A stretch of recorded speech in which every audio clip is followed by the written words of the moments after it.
What's going on, everybody? This is Chase fan number 9 here, and I'm coming at you with another video. And in this one, I'm going to be talking about this past weekend's races from Charlotte Motor Speedway, including the Indy 500 and today's Coca-Cola 600, which just wrapped up a little over, I think, about an hour ago or so. So, yeah. Anyways, where do I begin? I think this weekend was a pretty good weekend for me and a lot of other people, depending on who you are. And I'll leave it at that. So, where do I start? The truck race. It was actually a really good race.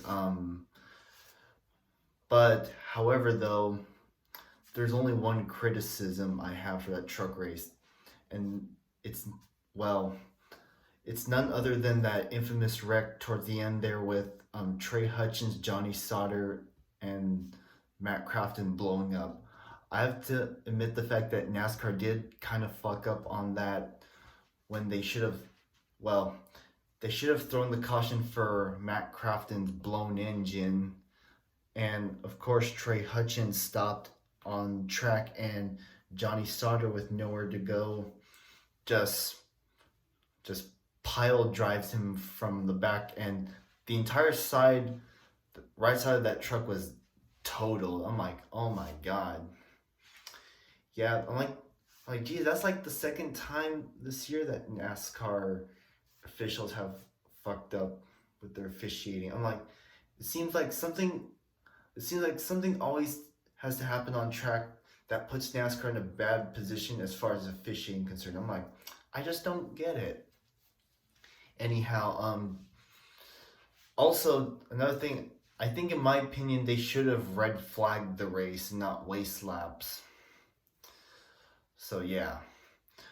And on that last restart, I honestly thought that Carson Hocevar was gonna get Nemechek, but unfortunately, with the PJ1, you can't seem to pass anyone. Oh well. I mean, without PJ1, everything will be all good. But in the end, John Hunter Nemechek had the truck, and he was just off with the win. And I can't be too mad about it. I tell you guys, Carson Hocevar, I mean, he's doing good at Nice Motorsports, but I think he deserves more. He should get it right at, I don't know, GMS or something. If he can get it right with GMS, then that'd be a good deal for him. Now the Xfinity race, all I can say is that Daniel Hemrick was the dominant car, and of course he chokes it on a pit stop, then gets caught up in a late race crash, and his teammate of all people, Ty Gibbs, ends up winning the race, and he wins in an unsponsored car of all things. I'm like, that's the first time I've seen that in Xfinity. And but I gotta admit though, it was a really good recovery considering that he spun at the end of, I think, stage 1, I believe.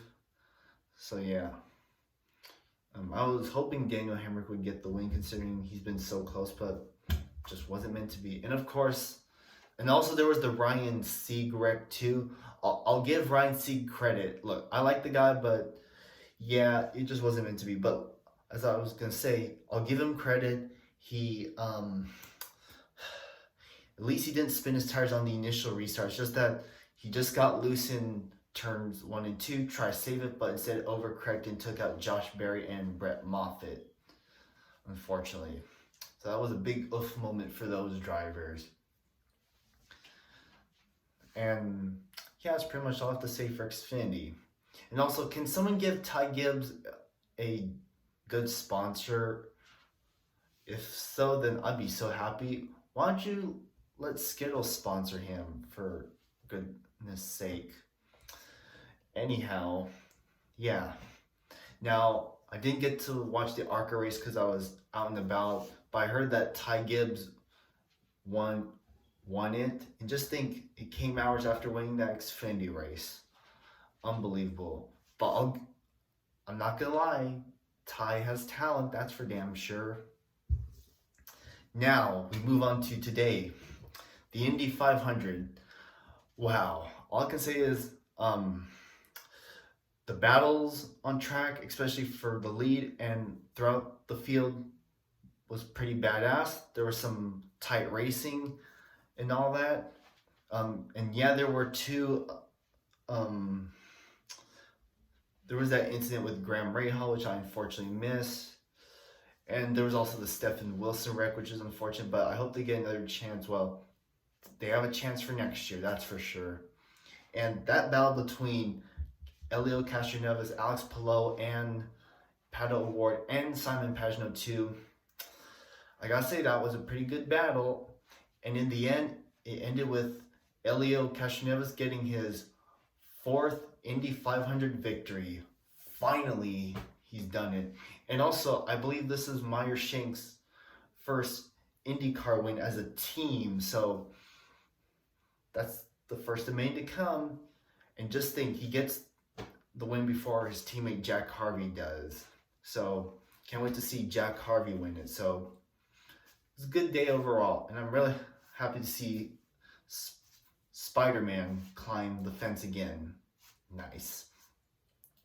And the strategies throughout that race, it differed depending on who you were. And also for all my willpower fans, what could have been?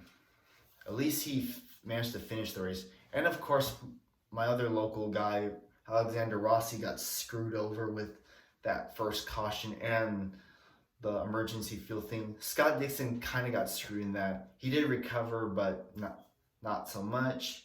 Rossi, he got screwed over big time, that's for sure. But it is what it is. Not gonna complain too much. At least Montoya, Sage Karam got top 10 finishes.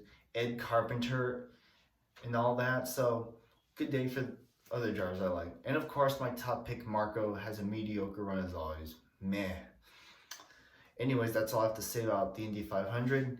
Now we move on to the Coke 600. Okay, I know people are probably thinking that this race was good solely because Larson won. Was it good?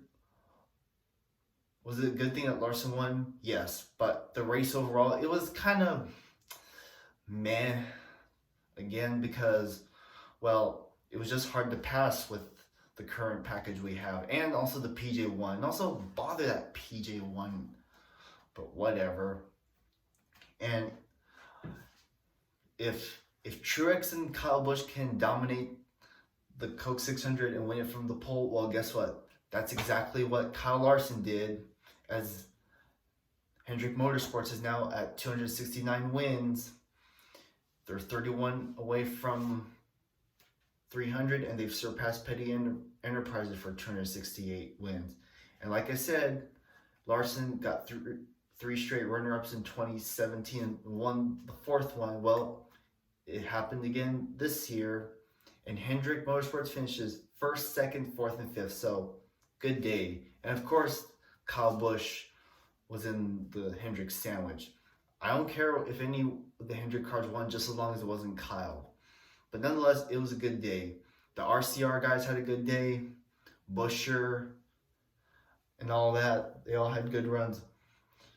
And also Bubba had a good run going, but then he got penalized for interfering with equipment. And yeah, that's pretty much it. And also, it sucks to be a Ganassi fan knowing that your two drivers both had similar issues. Kurt Busch, he nonetheless blew up after coming back out, and sad that he was the only retiree, but oh well, there's always next time. At least his teammate Chastain finished the race, so yeah. Anyhow, that's pretty much all I have to say. So with that, guys, thank you guys for watching. With that, it's off to Sonoma, to Mid-Ohio and Sonoma next week. All right, see y'all next time. Bye.